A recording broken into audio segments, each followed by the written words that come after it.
The return of the prodigal Parsons making his comeback to Dallas. Danny loved it. Well done. Cowboys traded the pass rusher to the Packers. You know the story by now. Jerry Jones says this week the team has no plans to officially honor their former star. Micah says that's fine with him.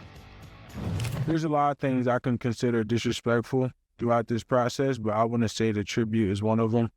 I would say, I just think, there's hard feelings maybe there for them, but, for me, I'm happy where I'm at.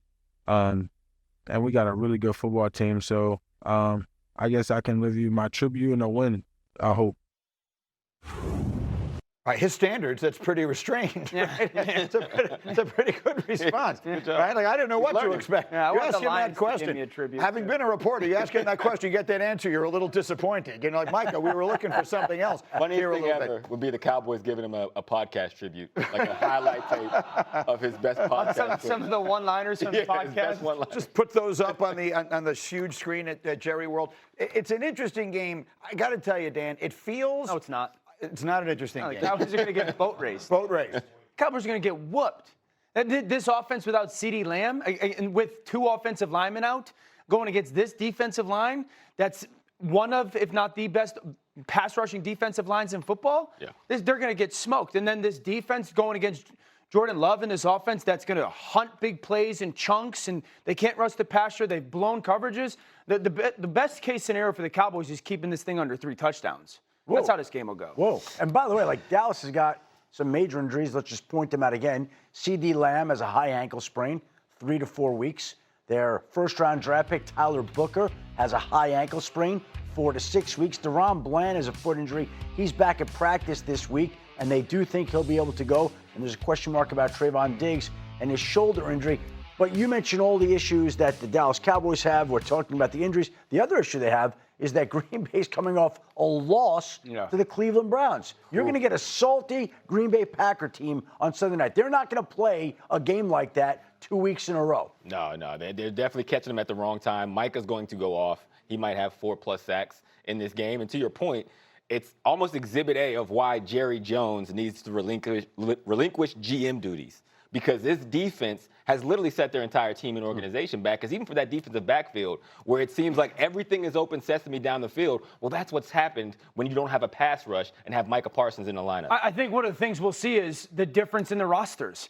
I mean, the Packers have a Super Bowl caliber roster. Yep. Cowboys aren't even close. And so that's the thing that you'll see difference-wise. And we talk about Micah and the defense. This defensive line, it's like the super teams from the WNBA. Yeah. It's not just Micah Parsons. Now, I love the fact that they've weaponized them. They're just trying to create all these one-on-ones. Micah's in the middle now as an off-ball linebacker.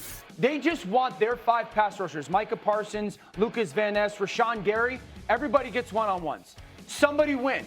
That's the goal. That's the concept. This time they pressure Edgerrin Cooper. And so I don't need Michael to win every play. I don't need Rashawn Gary to win every play.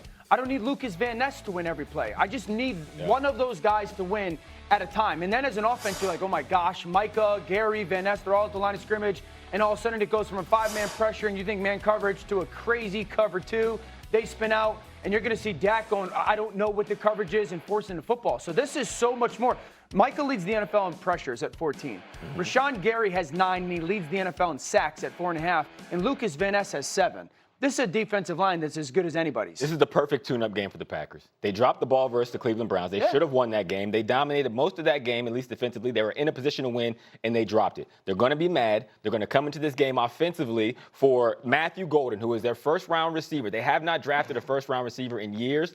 If he gets on the same page with Jordan Love, this is the perfect game to do so. These are 2 clips from the game against the Commanders where it should have been a touchdown. Jordan Love, short arms to throw. The next one, this would have been a 90-plus yard touchdown. He overthrows him. And even last week against the Cleveland Browns, they actually hit on it.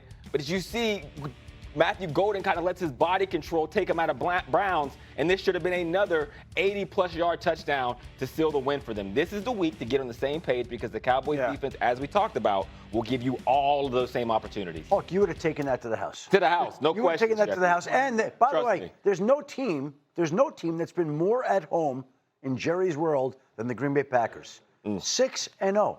They've never lost a game there. That's crazy. They've been there 6 times. This game will look Great like that stat. playoff game from 2 or 3 years ago.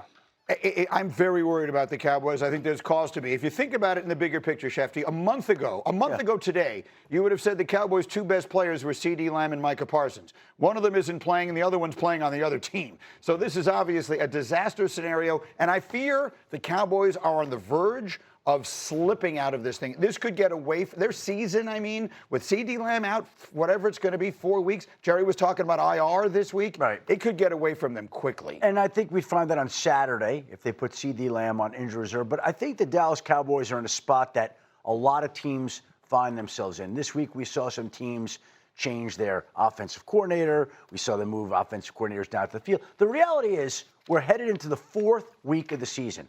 And when the season starts out 3 weeks ago, everybody feels like they found the draft pick that's going to step in. Everybody feels like they're going to make the playoffs. Everybody feels like they've turned around their team. And a quarter of the way into the season, reality sets in. Yeah.